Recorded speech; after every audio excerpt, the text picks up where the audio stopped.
Halalan season na naman, Tomasino. Dahil dyan, siguraduhin iboto ang nararapat na kandidato. Ngayong eleksyon, anong magagawa mo bilang mamboboto? You have to know the participants mismo or yung mga candidates.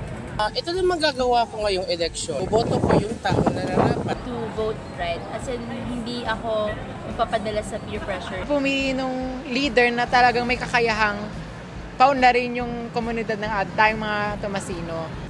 Kung ang pinili natin ay mali, yun ang reflection ng ating sistema. I have the power to be critical, I have the power to change something. Hindi lang basta-basta boboto para lang may maboto. Sa pamamagitan ng pagboboto ko ng tama, mas makakatulong ako sa Tomasian community.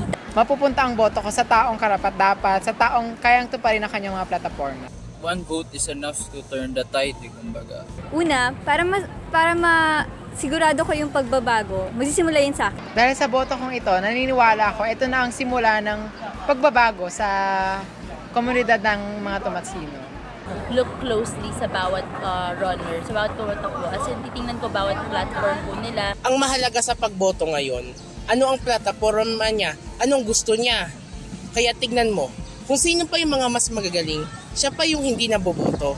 Yun ang kailangang baguhin natin.